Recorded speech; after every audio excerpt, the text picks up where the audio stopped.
start with a demo, because that's the best way to get started. And actually, let's not think of this as a demo. I'm going to be your waiter today. You're going to enjoy a 3-course meal. This demo, though, is going to be a preview of the dessert. The dessert takes 30 to 45 minutes to cook. I got to send it back to the chef in the back. So we're going to give you a preview of what it looks like before we start with the appetizer. And for this demo, what I'm going to do is I'm going to show you the final result of using our machine learning backend with Label Studio. So what I'm going to do is I'm going to go ahead and start my server here. Don't worry if you don't know what I'm doing right here. It's going to be explained later. It's just going to be a quick demo. I'm going to fork this tiny squirrel data set from DagsHub.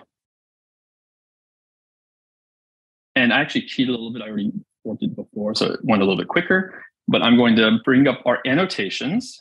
I'm going to click on the ML demo project, which I already set up. I'll show you how to set up a project later. This is just for demo. You can see already. While you're doing that, there is a bit fading in and out from your AirPods. Oh, no. Yeah. Okay, I'm going to take them out and use just pure audio. I think this happened last time. I never learned. Wait, now we can't hear you at all. Yeah, change the settings.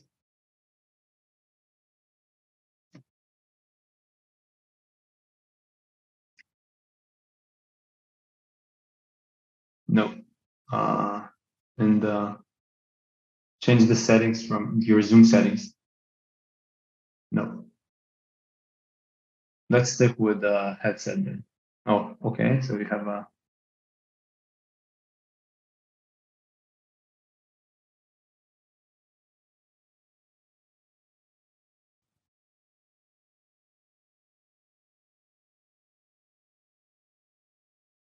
Okay, can you hear me now? Yeah, can you hear me? Much better. All right. Sorry about that. I think this happened last time too. I don't know why I don't learn. Okay, it was perfect though, because it loaded up in the meantime. So we lost no time whatsoever. All right, what I'm going to do is, you can see on the right-hand side, the server is running. I'm going to select all 20 of our data, all 20 of our images, and I'm going to retrieve predictions. Now, this will give me a little box I'm going to explain later, but I'm just going to click it away. And you should start seeing things downloading on the right-hand side in the terminal. And apparently it's got them cached, so it's not downloading them, but pretend like it's downloading them. It would have downloaded them if it was the first time. It's sending responses. And if I click this refresh button, we'll see a whole bunch of predictions appear in Label Studio. This is basically what was happening, is Label Studio is sending all the data to my server here at home. It was running a machine learning model, which was then running inference on those images, and then sending the predictions back to Label Studio.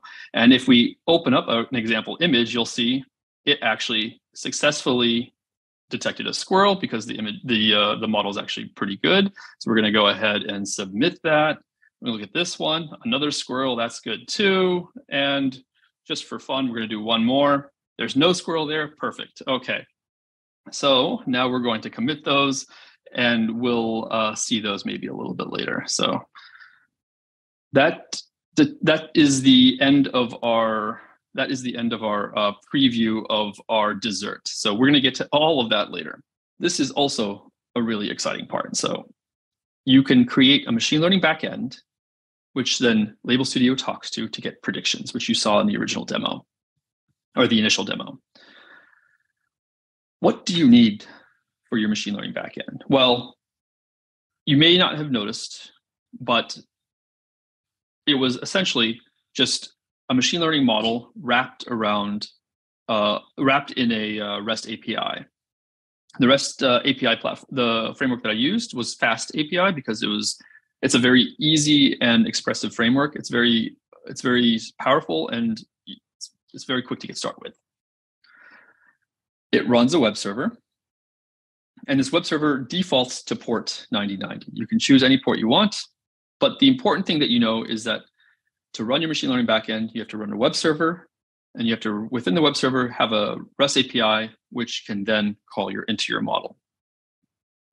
The REST API is now important, because Label Studio expects a specific set of endpoints that it can be able to call. So let's go ahead and go over those a little bit. The first one we're going to talk about is the health endpoint. And the health endpoint is a health check. If you don't know what a health check is, it's essentially a way for a client to find out whether a server is up and running. So it calls the health endpoint, and if it gets an expected response of, say, 200, then it knows that the server is up and it can continue doing whatever work it needs to. It doesn't have to guess as to whether or not the service is running. This is called multiple times. Several times when you're connecting your machine learning backend to Label Studio, and at least once before every time you send tasks to be predicted. It is required. If Label Studio does not get an expected response from the health endpoint, it will not connect to it and will refuse to use it. The expected response is a JSON response with the status set to up. And this V2 is the version 2 of the Label Studio endpoints. I couldn't find any documentation on version 1, so yeah, just set it to true. The next endpoint you need to know about is the setup endpoint. Now, it might sound like setup is a way for Label Studio to tell your backend, your machine learning backend to set up the model and get ready for data. But it's actually to pass project relevant information to the backend. This project relevant information includes stuff like the label schema that you saw earlier, an access token to access the data on Label Studio, the host name of where the Label Studio is set up so that you can actually make calls to its endpoint, its API endpoint. So Label Studio is also running an API that you can call into if you need to, which we'll actually talk about in a little bit, and stuff like that. This is called multiple times. I want to emphasize this is called multiple times. You do not want to set up your model in the setup when the setup endpoint is called. Otherwise, you'll be setting up your model many times and wasting a lot of compute resources and basically slowing everything down. It is absolutely required, and it expects a response of your model version and a string that identifies your model version. Now, this could be a static string if you want to, but that's not going to be very smart. What you want to do is actually return the something that you know is your current model, because you're going to be able to see which predictions were made by which model version. So if this is up to date with the current model that you're running, then you will actually be able to know which ones are the more important predictions to take a look at. There's a way you can do this automatically, especially if you do stuff with, say, MLflow. If you haven't seen the MLflow webinar that I gave, it's available on YouTube. You can watch it later. But I'll show you really quickly in a little bit how I set it up so that I'm always setting up this model version string based on the latest version of the model that I'm pulling from MLflow and the version number. That way I know it's always up to date. And then, of course, predict. This is the important one, especially if you want to do prediction, right? So this is how Label Studio requests predictions for tasks from your machine learning backend. Tasks, of course, as I mentioned earlier, include info about the data to predict. It does not send images or audio files as bytes to your machine learning backend. It sends links to files as repo URIs. These repo URIs can be easily converted into a URL from which you can then download the machine learning, the images or the audio data or whatever data you have. And I can show you how this is done in our example machine learning backend in a bit. Predictions can be returned directly as a response to this predict request, but I do not recommend this. This is not a good idea because Label Studio will time out after about 30 seconds or so on its side. So if your predictions take a long time to run, or if you send a bunch of tasks to your machine learning backend, then most likely Label Studio is going to time out and cause errors. Instead, what you can do, I mentioned Label Studio has an API that it runs on its side. You can make a request to a Label Studio API endpoint to return a prediction as you predict, and I'll show you that in a bit.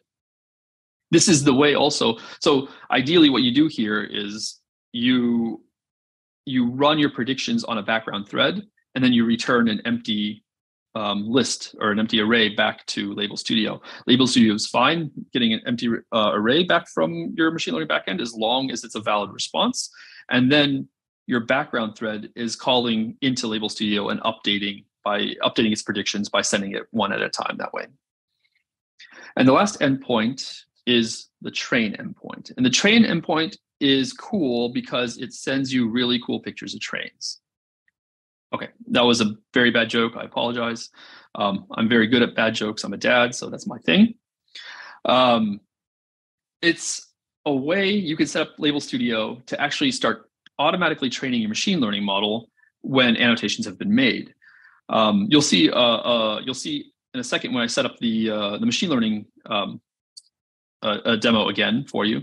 You'll see there's going to be a switch or a checkbox for train a model after annotations have been made.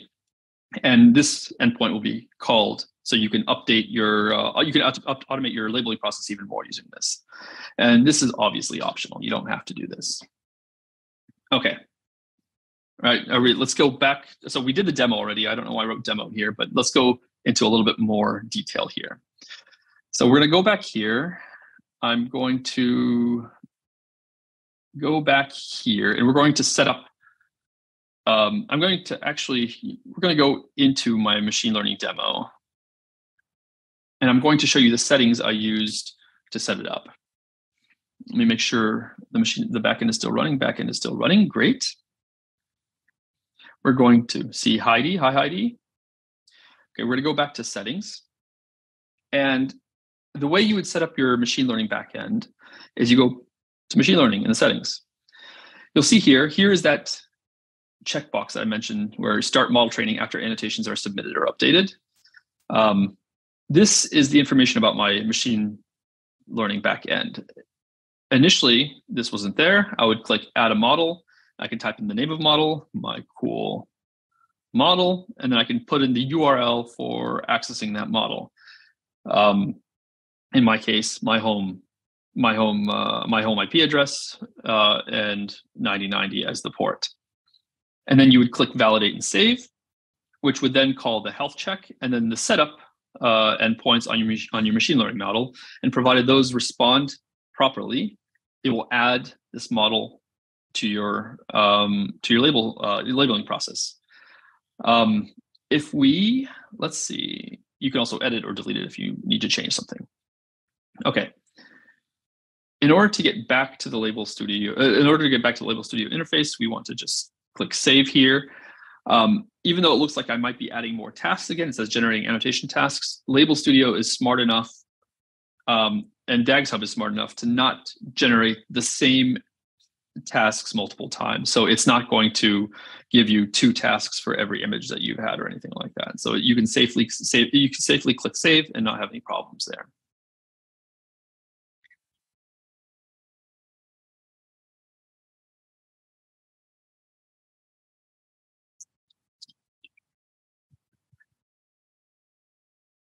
I regret not going through the labeling interface. I think that would have been faster. So you could have also gone to labeling interface and click the save button there again, and that would also take you to the UI. And I think that would have been faster this time. I don't know what's going on. Oh, it's calling my machine learning backend a whole bunch of times for some reason with health and setup checks. All right, let's try doing it this way because I am impatient and I know you all have better things to do. Well, not better things to do. Well, better things to do than watch a loading screen. All right. Hi, Heidi. We're back to our screens. Okay. So I mentioned earlier that the machine learning backend sends prediction scores. So you can see the prediction scores here. If you were to, for instance, if you were running an active learning pipeline, what you might want to do is sort by prediction score, so that you can figure out what the hard data points are for the model. For instance, it thinks with 32% certainty that there is a squirrel here. And if we click here and look, that's not a squirrel. So what we could do is we could work with the ones that it's very unsure about and definitely add those to our to our data set. But I didn't want to just show Label Studio again. What I wanted to do was show you the backend that I'm using. So this is the repo that I'm using for the backend. I forgot to show you the QR code. So if we go back really quickly, I can show you the QR code. This is a QR code to access the repo that I'm showing you in the machine learning backend. And again, we can get that link to you later if you need. This is where everything interesting that happens. So the Docker stuff is pretty standard.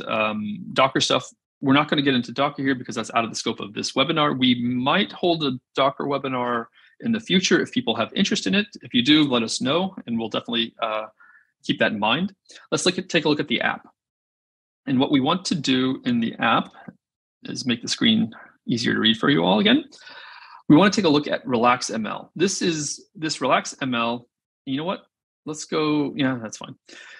This Relax ML is the starting point for all of your logic, for all the logic in this web service that I'm running here, or that you can use. You can use this as a starting point for your machine learning backends. The Relax ML class gets instantiated by the app. The init is, of course, a great place to load your model and set up variables. For instance, these are variables that I know we're going to use and get from the setup endpoint.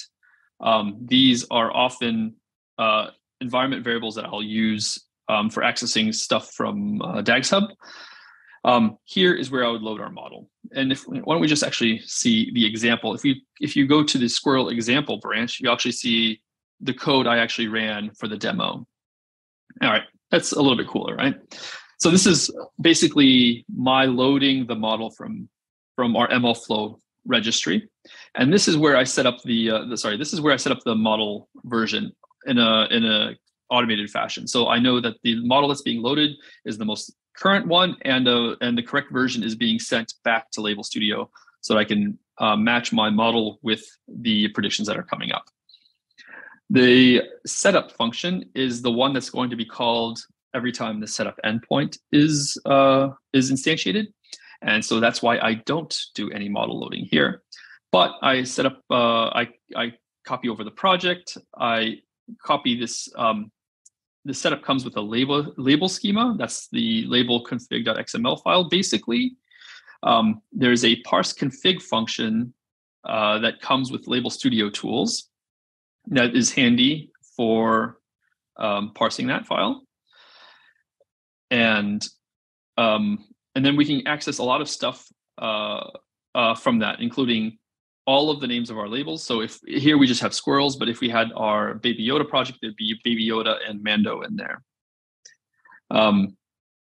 The predict function is the function that gets called every time the predict endpoint gets called. And this, we get a list of tasks. So we loop through the tasks. Remember, the tasks are the data that we want to annotate. We grab the URI of our image.